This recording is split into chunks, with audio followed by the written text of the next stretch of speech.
नमस्कार, मी अशोक मुरुमकर.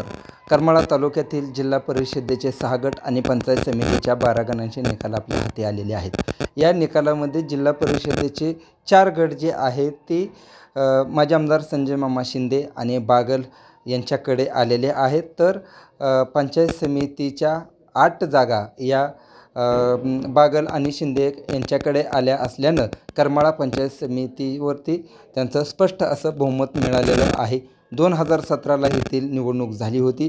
त्यानंतर 4 वर्षे येथे प्रशासक होतं. तेव्हापासून हे पंचायत समिती येथील सभापतींचा जो कक्ष आहे तो बंद होता आणि आज हा सभापती यांच्या कक्ष उघडण्यात आलेला आहे. या ठिकाणी बहुमत सिद्ध झाल्यानंतर लगेचच बागल गटाचे युवा नेते म्हणजेच भाजपचे युवा नेते दिग्विजय बागल यांनी या ठिकाणी येऊन त्यांच्या कार्यकर्त्यांसह येथे आले आणि त्यांनी आपण जर पाहिलं वरती तर दिगंबररावजी बागल मामा यांचा फोटो या ठिकाणी लावण्यात आलेला आहे. बागल यांची सुरुवातच मुळात पंचायत समिती निवडणुकीपासून झाली होती. करमाळा तालुक्यातील जो पांडे पूर्वीचा रावगाव गणातून त्यांनी पहिली निवडणूक लढवली होती. त्यावेळेस त्यांना जगताप यांनी मदत केलेली होती. त्यानंतर बागल हे आमदार झाले, त्यानंतर मंत्री झाले. त्यानंतर करमाळा तालुक्यातील अनेक त्यांनी विकास कामं केलेली आहेत आणि त्यांची कन्या रश्मीदिदी बागल या पुन्हा रावगाव म्हणजेच आताचा जो पांडे जिल्हा परिषदेचा गट आहे त्या गटातून त्यांनी ही निवडणूक लढवलेली होती आणि त्यामध्ये त्यांचा विजय झालेला आहे.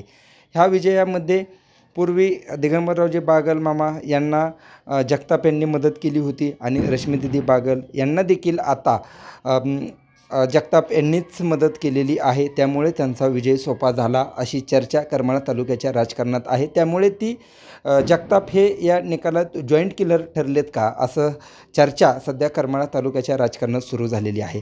कारण विधानसभा निवडणूक असेल किंवा लोकसभा निवडणूक असेल या दोन्हीही निवडणुकीत जगताप हे आमदार नारायणआबा पाटील यांच्या गटाकडे होते. मात्र या निवडणुकीत जगताप मोहिते पाटील व पाटील यांच्यात भिनसलं होतं आणि आमदार नारायणआबा पाटील यांनी या निवडणुकीत मला एकटं पाडलं असा प्रचार केला होता. मात्र त्याला मतदारांनी फारसा थारा दिला नाही असंच या ठिकाणी म्हणावं लागेल. कारण आमदार नारायणआबा पाटील यांची ताकद या करमाळ्यात मोठी आहे असं पुन्हा एकदा दिसलेलं आहे. कारण त्यांचा जो बालेकिल्ला आहे तो म्हणजे वांगी गट. हा वांगी गटावर त्यांनी त्यांची सत्ता अबाधित ठेवलेली आहे. त्यानंतर केम जिल्हा परिषदेचा गट आहे तेथे देखील त्यांनी त्यांची सत्ता अबाधित ठेवलेली आहे. मात्र त्यांनी अबाधित जरी त्यांचा गट ठेवलेला असला तरी एक मात्र बारकाईने गोष्ट पाहावं लागेल.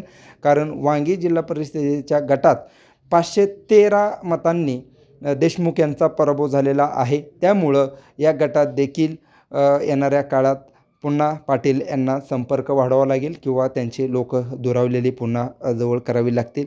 मात्र येणाऱ्या काळात त्यांची कशी रणनीती असेल हे पाहावं लागणार आहे.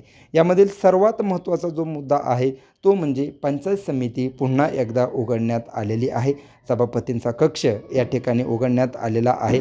येणाऱ्या काळात इथे सभापती कोण होणार हे देखील पाहावं लागणार आहे. कारण संजय मामा शिंदे यांचे समर्थक किंवा बागल यांच्या समर्थक यामध्ये नेमकी कुणाला संधी दिली जाणार हे पाहावं लागणार आहे. त्यावरती बरीचशी गणितं अवलंबून राहतील असं म्हणावं लागेल. धन्यवाद.